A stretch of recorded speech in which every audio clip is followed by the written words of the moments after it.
Hello बच्चों, हम dendrochronology के सेकंड पार्ट में फिर से आए हैं और आप लोगों को न्यू कॉन्सेप्ट फिर से बताना चाहेंगे। ये हमने टाइप ऑफ वुड में आधा छोड़ा था, तो इसमें हम लोग देखते हैं टाइप ऑफ वुड क्या होता है। नेक्स्ट दूसरा क्लासिफिकेशन पहला है, मतलब इसको हम दो भागों में विभाजित किए हैं, सैप वुड और बोलिए हार्डवुड। सैप मतलब आप लोग मतलब एक लकड़ी का गोला देखेंगे, ये लकड़ी का गोला पूरा रखा हुआ रहता है। बाहरी जो आउटर जो स्ट्रक्चर है, आउटर परिधि में जो लकड़ी है वो हल्के कलर का होता है। क्या कलर का होता है? हल्के कलर का होता है। मगर अंदर वाला जो लकड़ी का गोला के अंदर वाला जो स्ट्रक्चर है उसमें क्या रहेगा, उसका नेचर कैसा रहेगा? आप देखने से पता लगाओगे कि वो कैसा नेचर का है, डार्क इन कलर। कैसा कलर का है?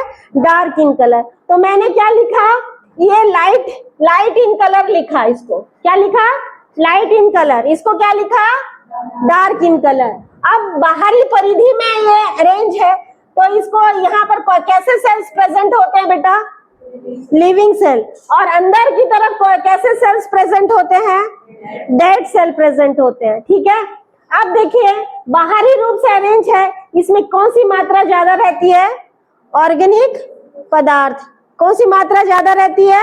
ऑर्गेनिक पदार्थ। ऑर्गेनिक पदार्थ में जैसे कार्बोहाइड्रेट हो गया, ग्लूकोज हो गया, स्टार्च हो गया, ये सारे परसेंटेज ज्यादा रहेगा। ठीक है, और अंदर की तरफ कौन कौन से किसका परसेंटेज ज्यादा रहेगा बताइए? Lignin, oil, phenols, tannin, resin, है ना, सुबेरिन, ये इसकी परसेंटेज क्या रहती है? हाई कंसेंट्रेशन में रहता है। अब क्या होगा, जो सैप वुड है उसका अरेंजमेंट कहां पर है बेटा? पेरिफेरल, परिधि की ओर। ठीक है, और ये कहां पर अरेंज है? सेंट्रली। सेंट्रली मतलब मध्य में अरेंज है ऐसे।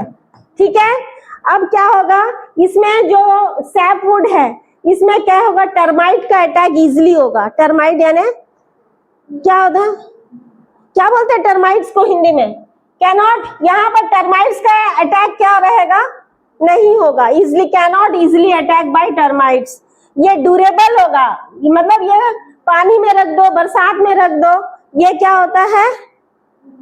दीमक, है ना, दीमक से अटैक से ये क्या होता है, ये इजिली अटैक से खराब हो जाएगा। इसमें दीमक अटैक नहीं करता है, इसलिए इसको नॉन ड्यूरेबल बोला गया है। इसको ड्यूरेबल इसलिए बोला गया है, इसको दीमक खराब नहीं करता इजिली।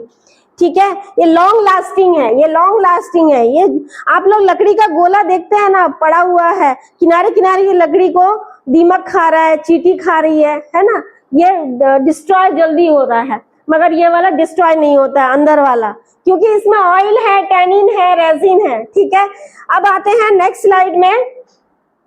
नेक्स्ट स्लाइड में हम लोग देखते हैं हम लोग एनुअल रिंग को काउंट कैसे करते हैं। मैंने क्या बताया था, डेंड्रोक्रोनोलॉजी में हम वृक्ष की आयु का क्या करते हैं, पता लगाते हैं। कैसे पता लगाएंगे, किसको काउंट करेंगे? वार्षिक विलय को, है ना, एनुअल रिंग को काउंट करेंगे, कितने बार वार्षिक विलय बना। ठीक है, तो वार्षिक विलय वाला देख लेते हैं कैसे बनता है। मैंने क्या बताया, स्प्रिंग वुड, और दो शब्द यूज करा, स्प्रिंग वुड और दूसरा क्या यूज कर रहे हैं? Atom wood. स्प्रिंग वुड को क्या बोलते हैं हिंदी में? शरद काष्ठ। और एटम वुड को क्या बोलते हैं हिंदी में? ग्रीष्म। तो बताइए, आप लोग ग्रीष्म में ज्यादा एक्टिव रहते हो कि शरद में? शरद में ना, शरद में आपका पूरा बॉडी पूरा संचालित रहती है। वैसे कैम्बियम की एक्टिविटी कब हाई होगा? कैम्बियम की एक्टिविटी हाई कब रहेगा? हाई कब रहेगा, उच्च में कब दिखाएगा? स्प्रिंग सीजन में। ठीक है, कैम्बियम एक्टिविटी लो कब होगा? ग्रीष्म में। कैम्बियम की गतिविधि ग्रीष्म काल में कम होता है। कैम्बियम की गतिविधि उच्च कब रहता है? शरद काल में। ठीक है, इधर देखिए मैंने डायग्राम बनाया, ये स्प्रिंग वुड बनाया। स्प्रिंग वुड में मैंने क्या बनाया, इधर बहुत सारा सेकेंडरी जाइलम बना रहे हैं। देखिए इधर ये स्प्रिंग वुड में मैंने बहुत सारा सेकेंडरी वुड बनाया। ठीक है, इधर ध्यान दीजिए। फिर ये एटम वुड में कैम्बियम की एक्टिविटी क्या हो गई? बोलो ना, कम हो गई ना, कम हो गया। फिर ये दोनों मिलके स्प्रिंग और एटम वुड मिलके क्या बनाया, कौन सा रिंग बनाया, फर्स्ट एनुअल रिंग बनाया।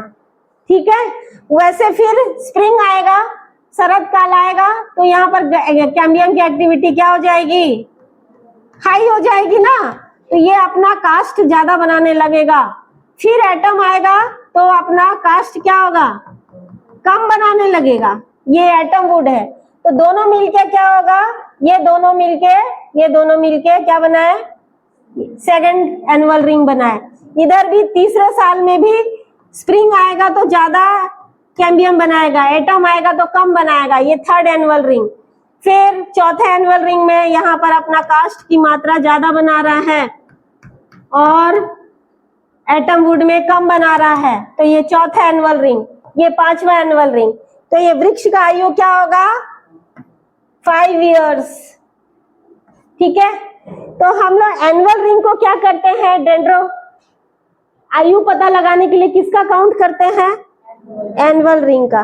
तो एनुअल रिंग को काउंट करके डेंड्रोक्रोनोलॉजी का हम लोग साइंस को क्या करते हैं, उसको चरितार्थ करते हैं। ठीक है, तो dendrochronology is a nothing but it is a branch of science which identified the age of plant, age of plant। हम प्लांट का एज को कैसे पता करेंगे, by countation of annual ring.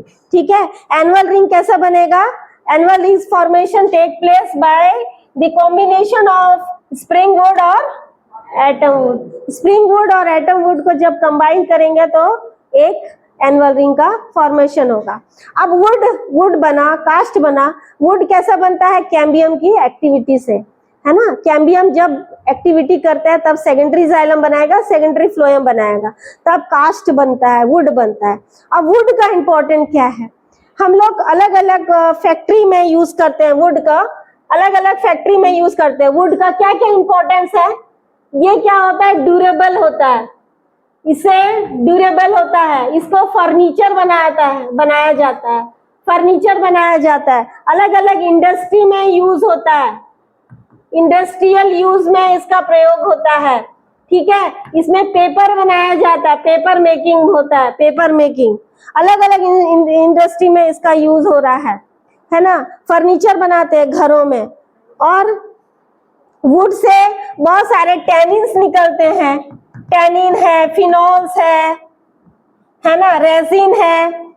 इसका अलग अलग क्षेत्र में यूज होता है, बहुत सारी जगह पर इसका मेडिसिनल यूज भी है, मेडिसिनल क्या है, यूज है, मेडिसिनल यूजेस है।